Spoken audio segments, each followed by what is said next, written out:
Morning students.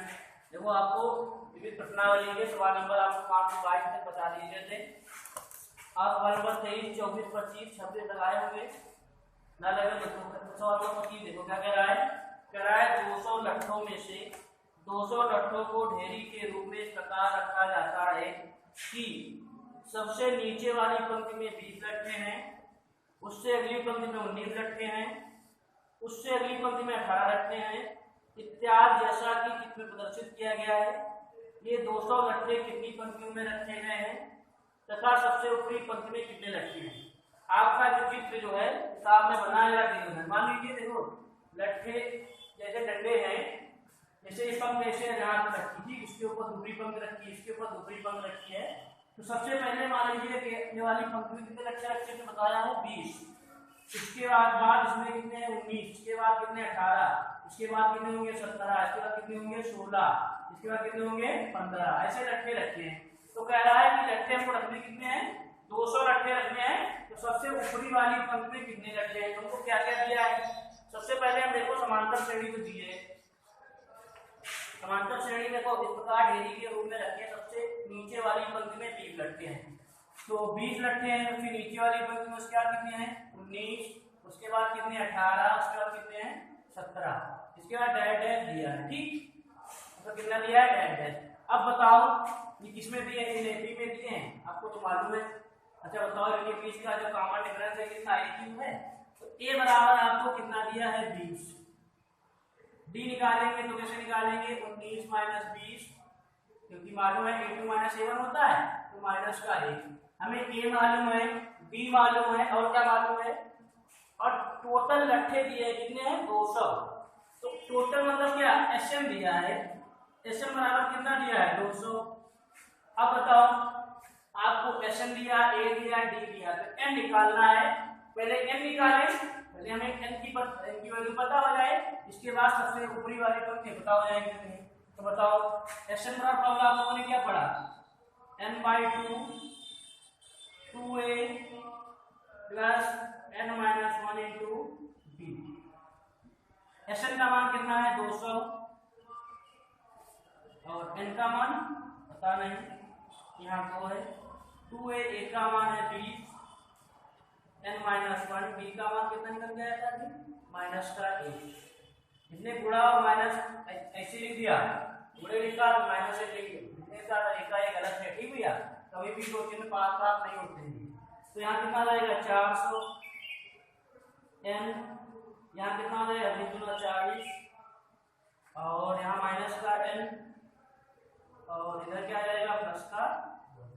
दिक्कत अब देखो 440 N माइनस का N स्क्वायर और प्लस का N, इसके फैक्टर करना पड़ेगा आपको। देखो क्या लिखा है 400, आप पक्षांतर करेंगे तो क्या करेंगे, इसको माइनस का स्क्वायर कर लें कुछ। देखो क्या हो जाएगा N स्क्वायर माइनस का हो जाएगा प्लस का हो जाएगा, माइनस का 40 N और माइनस का N, ठीक, और प्लस का 400। दिक्कत बराबर में जी पक्षांतर किया गया है, इधर वाला को इधर ले आया गया। ठीक, तो N स्क्वायर माइनस 40 N है, N स्क्वायर माइनस क्या हो जाएगा यहाँ पर 40 N माइनस क्या 41 N हो जाएगा। ठीक, और प्लस का 400। आपको 400 के ऐसे फैक्टर करना है कि गुणा करने पर कितना है 400 आए। 400 के ऐसे फैक्टर करेंगे तो गुणा करने पर कितना है 400 आए और जोड़ने पर कितना है 40। यहाँ कितना आएगा 200, यहाँ कितना आएगा 100, यहाँ 50, यहाँ कितना रहेगा 25 और ये कितने घटेगा 5 से 5 कम 5, तो 50 25 और 19 16। 25 और 16 को अगर आप गुणा करेंगे तो 400 आएगा और इसे जोड़ेंगे तो 41 आएगा। N स्क्वायर माइनस 25 और प्लस 16N और प्लस का 400 बराबर 0। देखो N square minus 25N minus का 16N प्लस का 400 बराबर 0। अब बताओ N square minus 25N minus 16N plus 400 लिखा है, इसमें दोनों कुछ काम मिलेगा, N कॉमन मिलेगा, तो N माइनस 25 और माइनस का 16n। तो जिसको ना मालूम हो देखो यहाँ n लाना तो पूरा ले लेगा 16, यहाँ कितना रहेगा 16 दूनी 32, 8 बचेगा 16 बचे 80, यहाँ कितना रहेगा 25। तो देखो n माइनस 16 और n माइनस 25 बराबर 0। तो देखो n के मान दोनों बाजू आ गए, n माइनस 16 बराबर 0, n बराबर 16, n माइनस 25 बराबर 0, n का मान कितना आ गया 25। देखो कितना समझ में आता है। देखो आपको दिया था कि लट्ठा मतलब जो डंडे रखे होते हैं, बात वाली रखे होते हैं, एक के ऊपर एक से रखते हो नहीं, ऐसे मतलब लगा है डंडी जैसी। तो कह रहा है सबसे निचली पंक्ति में कितने हैं भाई, सबसे निचली जो सबसे नीचे रखते हो तो कट्टा लगाते हो, कुछ भी लगाते हो, उसके नीचे ज्यादा रखते हो, उसके ऊपर थोड़ा मतलब कम रखते चले जाते हो। तो क्या आया 20 हुआ, कितने रखते हैं 19, फिर कितने 18 17। आपके पास गड्ढों की या लट्ठों की संख्या कितनी है 200, रखोगे चट्टे में 200 भैया। तो कितने लगाए थे, पहला पद कितना दिया था, प्रथम पद a बराबर 20, सार्वधातुक हमने निकाल लिया माइनस का 1, और कुल लट्ठों की संख्या मतलब क्या Sn बराबर दिया था, Sn बराबर 200 दिया था। हमने फार्मूला लगाया तो n के मान यहाँ पर कितने आ गए 2। अब है दिक्कत, n का मान 16, n का मान 25। पूछ क्या रहा है, पूछ रहा है कि सबसे ऊपरी पंक्ति में कितने लट्ठे हैं। अब तो पता चल जाएगा n का मान रखो दोनों, यदि n बराबर कितना रखते हैं 16, यदि n बराबर 16, यदि n बराबर आप कितना रखते हैं 16 रखते हैं, यदि n बराबर आप 16 रखेंगे क्या लिखोगे, यदि n बराबर 16 है तो अब बताओ n बराबर 16 है तो अगर आप किसका मान निकालते हैं कि मतलब n की संख्या 16 की है, मतलब जो सबसे ऊपरी पंक्ति है वो 16 नंबर पर है, तो क्या रखोगे a से कितना निकाला जाए, a 16 निकाला जाए। तो a16 को आप क्या लिख सकते हो, a + 15d, ये लिखो भैया। अब बताओ a का मान कितना है, a का मान 20 और 15d, d का मान नहीं निकाला था माइनस का 1, तो कितना रहेगा 20 - 15 निकाल दिए, अभी निकाल लेंगे ठीक। अब बताओ 20 से 15 जाएगा कितना बचेगा 5, तो a16 का मान कितना आ गया 5 आ गया ठीक। यदि n बराबर आप कितना रखिए 25, यदि n बराबर 25 है तो a25 भाई n की संख्या कितनी हो गई 25, तो a + 24d लिखोगे, a + 24d, तो a का मान तो आपका 20 दिया है, 24d, d का मान कितना है माइनस का 1, तो 20 - 24 कितना रहेगा -4। अब बताओ ये क्या कंडीशन, ये जो कंडीशन है माइनस का 4, अब लट्ठों की संख्या माइनस में तो नहीं होगी, ये जो आपने लट्ठे रखोगे सबसे ऊपरी पंक्ति में, सबसे ऊपरी पंक्ति पूछ रहा है सबसे ऊपरी पंक्ति में कितने लट्ठे हैं, सबसे ऊपरी पंक्ति में लट्ठे कितने होंगे, माइनस के 4 तो नहीं होंगे, तो ये वाला आंसर क्या हो गया, यदि n बराबर 25 है तो a मतलब जो a25 का मान क्या है -4 आया है, जो मान्य है क्योंकि लट्ठों की संख्या माइनस में नहीं होती है, इसलिए a बराबर 16 मतलब कितना आया 5। क्या लिखोगे, जैसे पूछ रहा है लिख लो, क्या पूछ रहा है सबसे ऊपरी पंक्ति में कितने लट्ठे हैं, सबसे ऊपरी पंक्ति में कितने लट्ठे हैं 5 लट्ठे हैं, सबसे ऊपरी पंक्ति में कितने लट्ठे हैं 5। और पूछ रहा था पंक्तियों की संख्या कितनी पंक्ति में रखे हैं, तो n बराबर कितना आया था 16 पंक्तियां आ गए और सबसे ऊपरी पंक्ति में कितने लट्ठे हैं 5। जैसे आप लोग चट्टा लगाते हैं तो बता दिया गया, सबसे पहले मान लीजिए आप ईंटों का चट्टा लगाते हैं ठीक, ऐसे ईंट को चट्टा लगाते हैं, पहले आपने 20 चट्टे 20 रखी थी, उसके बाद आप 19 रखते हो ऐसे करके, ऐसे फिर उसके बाद 16 रखते हो और उसके बाद कितना ऐसे करके चले जाते हो। सबसे ऊपरी पंक्ति में कितने लट्ठे जो रखे हैं 4 लट्ठे, कितने रखे हैं 5, तो कितना क्या लिखोगे, अतः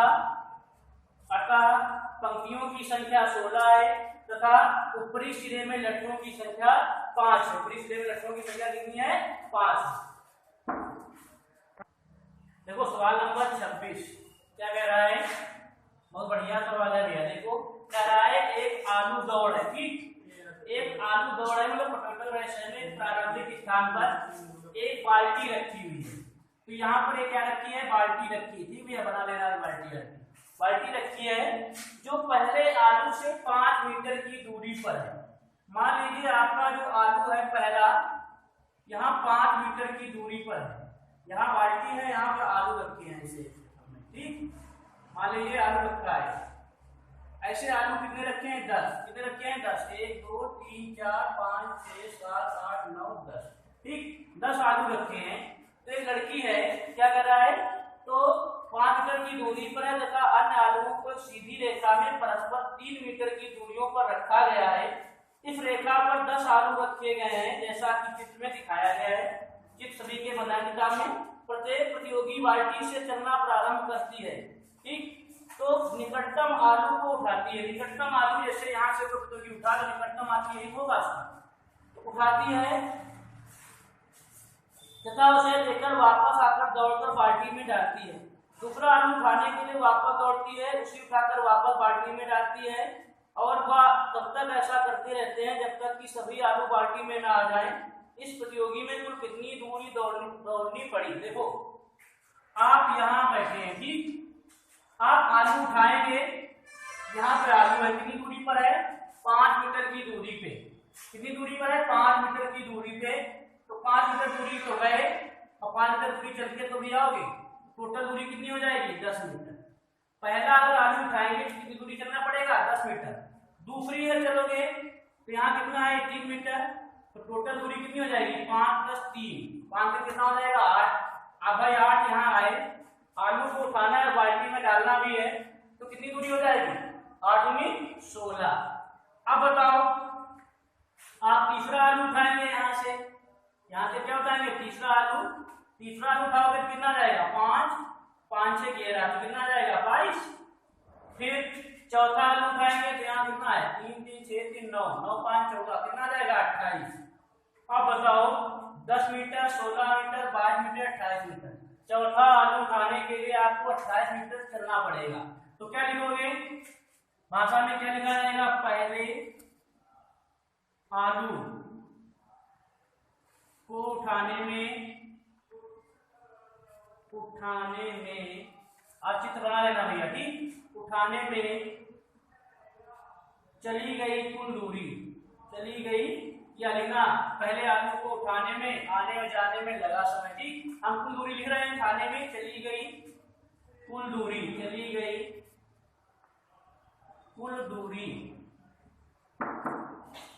कितनी है, पहले आलू को उठाने में कुल दूरी कितनी चली जाएगी 5 मीटर, तो आने का समय 5 का जाने का समय, तो 5 5 कितना हो जाएगा 10 मीटर।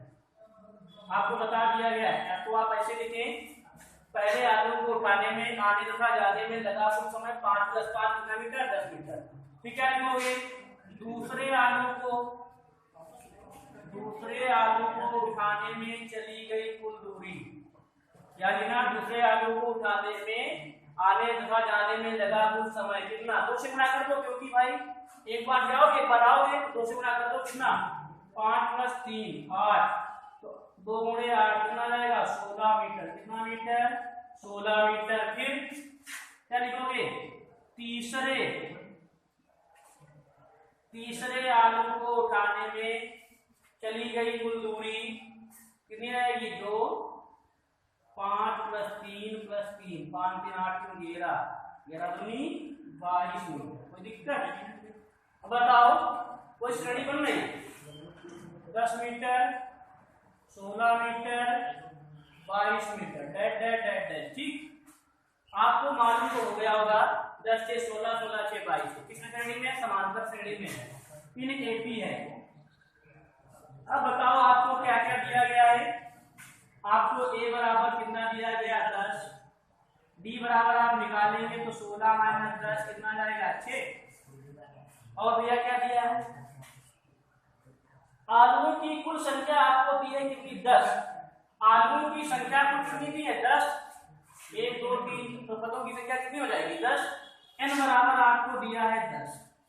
अब कह रहा है टोटल दूरी निकालना है, यहां से यहां तक जो चली गई दूरी है, टोटल दूरी कितनी चली गई, तो टोटल दूरी के लिए सूत्र बताया गया था Sn बराबर n/2 2a + n - 1 × d।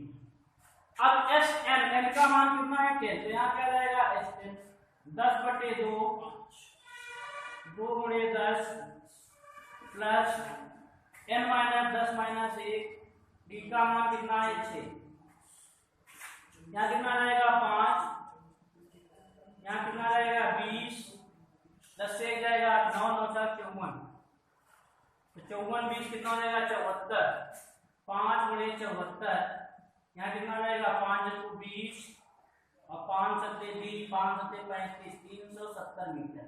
क्या लिखोगे? अतः, तो पूछ रहा है अतः इस प्रतियोगी इसमें प्रतियोगी की कुल कितनी दूरी इसमें प्रतियोगी को कुल कितनी दूरी दौड़नी पड़ी? तो क्या लिखोगे? अतः इसमें प्रतियोगी को 370 मीटर दूरी दौड़नी पड़ी। क्या लिखोगे? अतः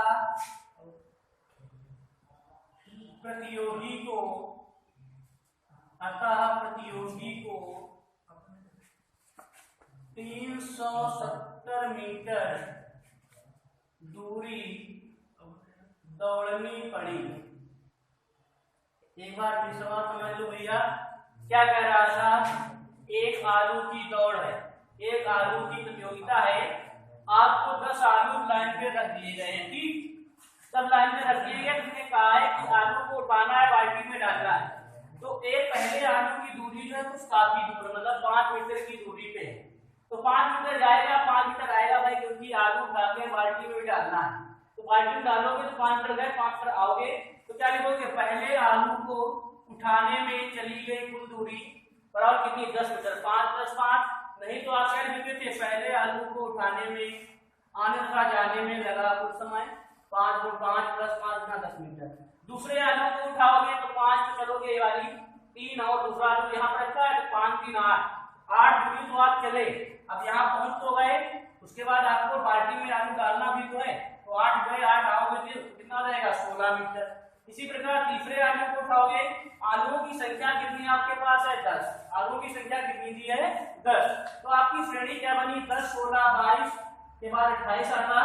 इन 80 में कैसे जाते हैं? क्योंकि क्या है, इनके बीच का जो कॉमन डिफरेंस है, तो क्या है? सेम है, 10 से 16 16 से 22, मतलब 6 का डिफरेंस है, तो a बराबर आपको दिया है 10, d बराबर आप कैसे निकाले? a2 - a1, तो कितना आ गया? 6।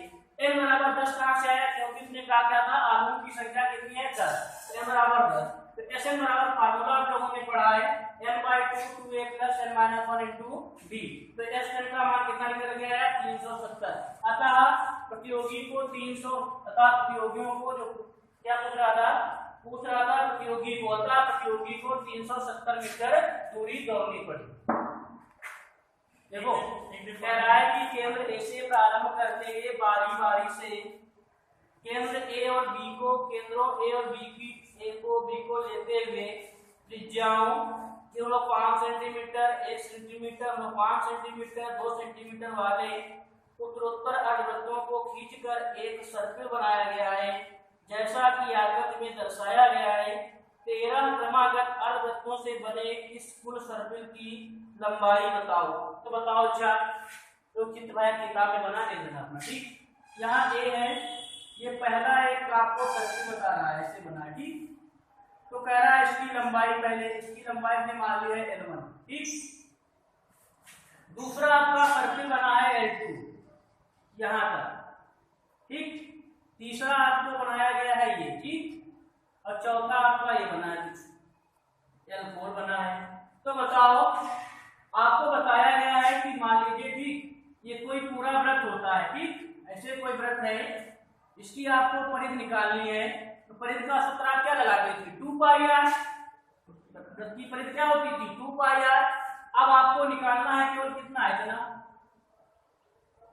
देखो अर्धवृत्त की परिधि जो होती है वो तो होती है πr + 2r, लेकिन देखो क्या बताया गया है, आपको केवल इसकी लंबाई ज्ञात करना है, केवल इसकी।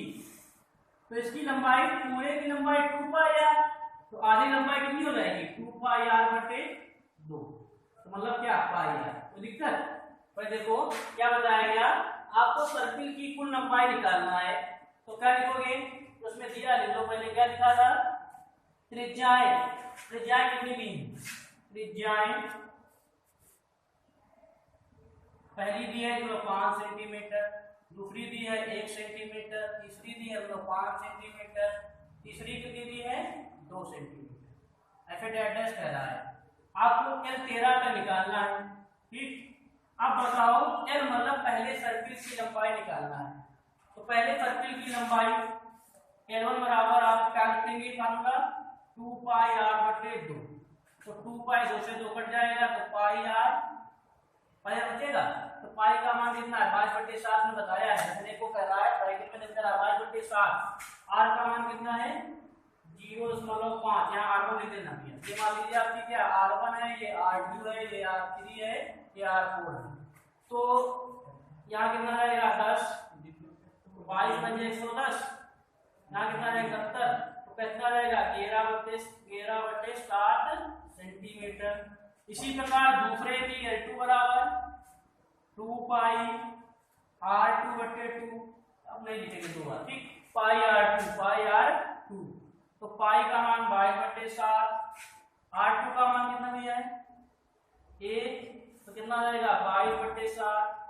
इसी प्रकार तीसरे की निकालेंगे S3 की, मतलब L3 क्या है सर्किल है, मतलब क्या अर्धवृत्त है। केवल कितना अर्धवृत्त है, ऐसे ये वाले, केवल ये वाली नहीं पूछ रहा है, केवल इतनी पूछ रहा है इसकी लंबाई।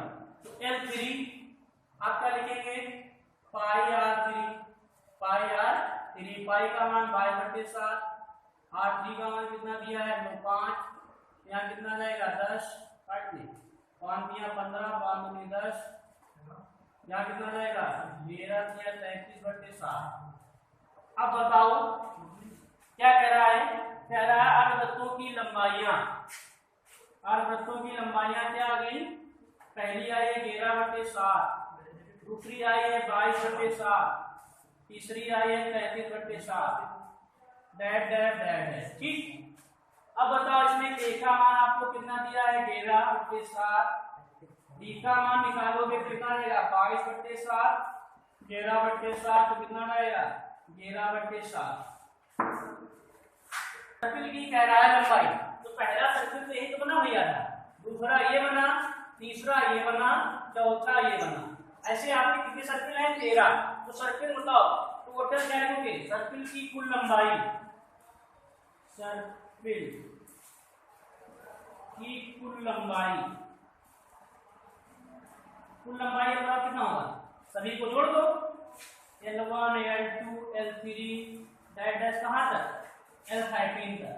आपको A का मान दिया था, D का मान निकाल लिया था, N का मान कितना दिया 13 पर है, 13 क्रमांक कह रहा है।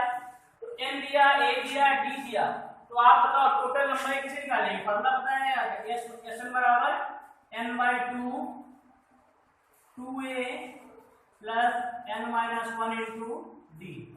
N का मान कितना है 13 प्लस 13, यहाँ क्या लिखोगे n/2 को 13/2, A का मान कितना है 11/7 और N का मान कितना है 13 और D का मान कितना निकाला था अभी हमने 11/7। अब यहाँ कितना रहेगा 13/2, 11 दूनी 22/7, यहाँ कितना रहेगा 12, 12 गुणे 11, 12 गुणे 11/7। इसे देखो साफ कर दिया अपना, यहाँ लिखना क्या त्रिज्याएं कितनी दी गई है, लोग 5 सेंटीमीटर त्रिज्याएं इतनी दी गई है। इसके बाद क्या लिखोगे सर्किल, पहले सर्किल की लंबाई, दूसरे सर्किल की लंबाई, तीसरे सर्किल की लंबाई। इस प्रकार आपकी श्रेणी किसमें हो गई, इन एपी में है, इन एपी, ठीक। यहाँ से निकाल लिया सर्किल की कुल लंबाई के लिए क्या करोगे L बराबर L1 plus L2 plus L13 तक, ठीक। अब देखो यहाँ कितना है 13/2, 22/7, 11 दूनी 22, 11 कम 11 132/7। यहाँ कितना रहेगा 13, जोड़ोगे 2 2 4, 3 2 5, 154 और यहाँ तो पहले लिखा था, यहाँ 7 लिखा है, तो क्या कटेगा 214 कटा, 7 एकम 7, 7 एकम 7, तो 13 गुणे 11, 11 तिया 33, 11 तिया 33, 33 कितना होता है 36, 363 सेंटीमीटर, मीटर है तो जोड़ा भैया सेंटीमीटर। अतः क्या लिख दोगे, अतः सर्किल की कुल आई जो 11 में 33, 11 में 11 कितना आ गया 143, क्या लिख दोगे, अतः इस सर्किल की कुल लंबाई, अतः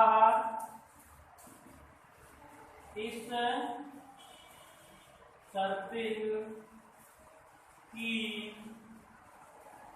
कुल लंबाई 143 मीटर। जब गुणा भाग नहीं कर तो सही कर लेना भैया, ठीक। देखो क्या बताया गया था, सबसे पहले आप देखो सवाल देखो क्या कह रहा था। कह रहा था केंद्र ए से प्रारंभ करते हुए बारी बारी से केंद्रों ए और बी को लेते हुए त्रिज्याएं कितनी इतनी है, कितनी की थी 0.5, 1 और 1.5, 5 सेंटीमीटर और 2 सेंटीमीटर। उसके बाद आपको सर्पिल, आप ये देखे ना भैया, सर्पिल मतलब ये कह रहा है ना कि ये वाला। अगर पूरी पूछता तो सूत्र होता था, वृत्त की परिधि का सूत्र होता था पाई आर प्लस 2r। 2r का मतलब क्या, पाई आर प्लस डी। तो भाई पाई आर वाला हो गया, ये आपका व्यास होता है। लेकिन मैं पूछा है क्या सर्पिल, सर्पिल क्यों लिखना होता रहा है, ये वाला L1 कह रहा था, फिर L2 कह रहा था, फिर L3 कह रहा था, फिर L4 कह रहा था। आपका चित्र से बढ़िया बनाया किताब में, ठीक। तो सर्पिल की कुल लंबाई कितनी है, 143 सेंटीमीटर।